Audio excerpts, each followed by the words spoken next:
Sir, कृषि कानूनों को लेकर उसका जो विरोध कर रहे हैं किसान दिल्ली में, आज जो हंगामा हुआ आईटीओ पर, आप लोगों ने भी देखा होगा न्यूज़ चैनलों पर कि किस प्रकार से वहाँ उन्होंने हुड़दंग किया किसानों ने। क्या मानते हैं कि ये लोग किसान हो सकते हैं?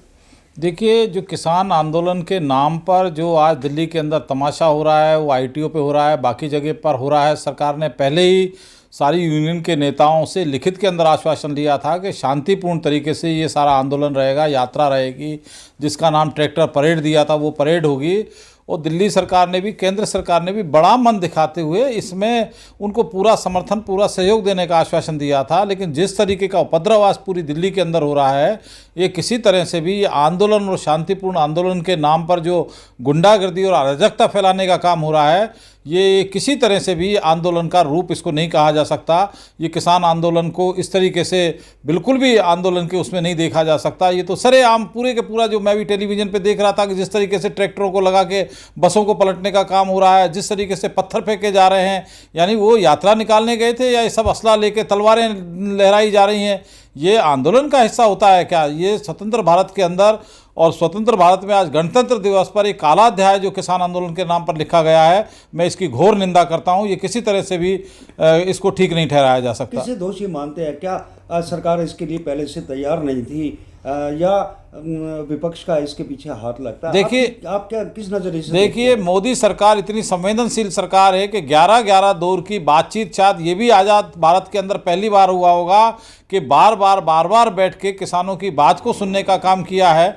लेकिन किसान जिस जिद पर अड़े हुए हैं कि ये 3 वो वापस होंगे, बिल वापस होंगे, तभी हमारा आंदोलन समाप्त होगा। ये 3 आंदोलन सरकार जिस दिन वापस कर लेगी, उस दिन पार्लियामेंट का अस्तित्व खत्म हो जाएगा, उस दिन संविधान का अस्तित्व खत्म हो जाएगा।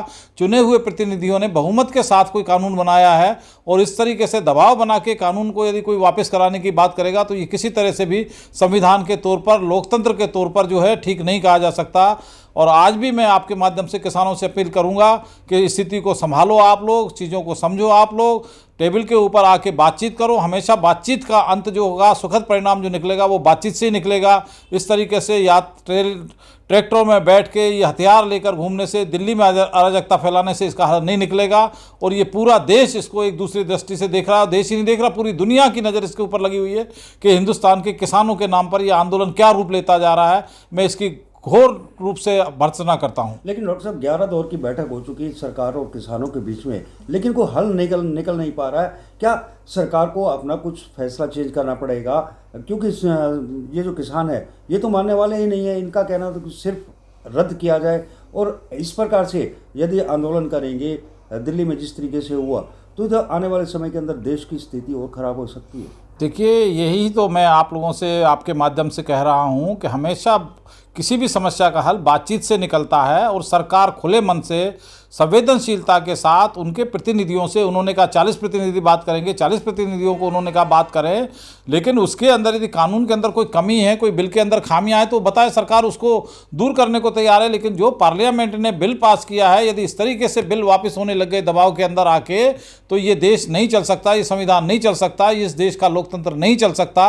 ये किसानों को और किसान आंदोलन के जो मुखिया बने हुए हैं, जो इनके संगठन के लोग हैं, उनको ये भली बात ही सोचना पड़ेगा कि इस देश को चलाना है, इस लोकतंत्र को चलाना है, तो जिद से घर परिवार भी नहीं चल सकते। ये तो इतना बड़ा देश है। इसलिए मैं उनको कहूँगा कि ईश्वर इनको सद्बुद्धि दे और ये बातचीत के टेबल पर बैठकर हमारे कृषि मंत्री के साथ और दूसरे मंत्रियों के साथ बैठकर इसका बातचीत के द्वारा ही हल निकाले। मैं ऐसा आग्रह आप लोग के माध्यम से करना चाहूँगा। डॉक्टर साहब, सबसे बड़ी बात ये कि देश और दुनिया जानते हैं कि किसान इतना अमीर नहीं होता। आखिर इतना खर्चा जो इनके ऊपर हो रहा है, कहाँ से ये फंडिंग आ रही है? क्या विपक्ष की तरफ कोई इशारा होता है इस तरफ? देखिए, विपक्ष के पास अब कोई मुद्दे नहीं बचे हैं। विपक्ष के पास कुछ नहीं बचा हुआ है। जितने घपले, घोटाले, भ्रष्टाचार होता था, मोदी जी की सरकार ने प्रदेश के अंदर से लेकर केंद्रों के अंदर उस सब के ऊपर लगाम लगा दिया है। तो ये इसी तरीके से किसानों के आंदोलन को उकसा के करके, इनको फंडिंग करके, इनकी हर तरीके से मदद करके ये देश में अस्थिरता फैलाना चाहते हैं। लेकिन ये देश का मतदाता, देश का नागरिक बहुत जागरूक है।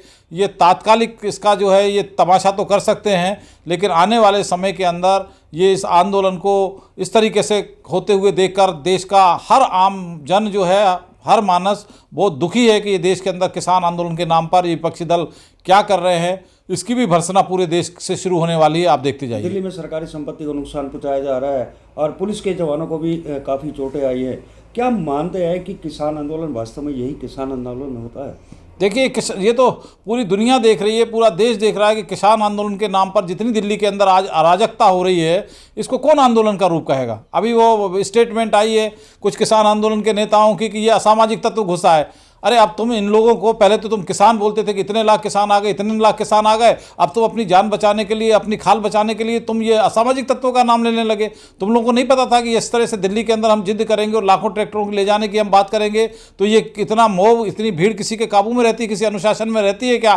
तो ये तो तुम लोगों का सोची समझी साजिश थी कि भाई इस तरह दिल्ली के अंदर ले जाके और सारी कानून व्यवस्था को बिगाड़ने का काम करें। मैं इसकी फिर दोबारा से घोर निंदा करता हूँ और ये इसको किसी तरह से भी देश के लोकतंत्र के हित में ठीक नहीं मानता हूँ। हमारा आखिरी सवाल, क्या सरकार अब भी इन आंदोलनकारियों को मौका देगी धरने प्रदर्शन करने का, इस प्रकार दिल्ली जाने का? देखिए, ये जो है सरकार ने संवेदनशीलता दिखाते हुए इन सब लोगों को रूट तय किया था, इनको समय तय किया था, लेकिन वो सारी बातें अब गौण हो गई हैं और कानून व्यवस्था बनाना प्रदेश सरकार का भी काम है और केंद्र सरकार का भी काम है। तो मैं नहीं समझ सकता कि इससे ज़्यादा किसी को उपद्रव करने का और अराजकता फैलाने का कोई भी सरकार कहीं भी मौका देगी, मुझे बिल्कुल भी नहीं लगता। लेकिन हरियाणा का किसान तो नजर ही नहीं आ रहा इन आंदोलनकारियों के अंदर। देखिए, ये तो कुछ गिने चुने लोगों का एक, जो विपक्ष के लोग हैं उन लोगों की एक साजिश है मोदी सरकार के खिलाफ, और ये उसी आंदोलन को हवा देके ये जो अराजकता फैला के मोदी सरकार को बदनाम करना चाहते हैं। इनके पास कोई मुद्दा नहीं है, तो ये उसी का एक रूप है जो इस तरह दिल्ली के अंदर सड़कों के, नहीं तो आराम से शांतिपूर्वक किसी को भी अपना विरोध प्रदर्शन करने का मौका सरकार ने दिया है ना। सरकार ने तो रूट दिया, रात तक भी बैठ के चलती रही और सारी चीज़ों को इन्होंने तय किया, लेकिन यह सब उस बात को मानने को तैयार नहीं है। नहीं लगता कि जिन्होंने अराजकता फैलाई दिल्ली के अंदर उनके खिलाफ सख्त से सख्त एक्शन लेना चाहिए? बिल्कुल लेना चाहिए। ये तो बिल्कुल, जिन लोगों ने देश के राजधानी है, हमारे देश की शान है, और आज जो है गणतंत्र दिवस है, लाखों हजारों शहीदों के बाद जो है ये अपना सुख दिन देखने को मिला था और उस दिन को इन्होंने चुना है अराजकता फैलाने के लिए। तो निश्चित तौर पर जिन लोगों ने ये अराजकता फैलाने का काम किया है, दिल्ली के अंदर उपद्रव करने का काम किया है, इनके खिलाफ सख्त से सख्त कानूनी कार्रवाई होना चाहिए।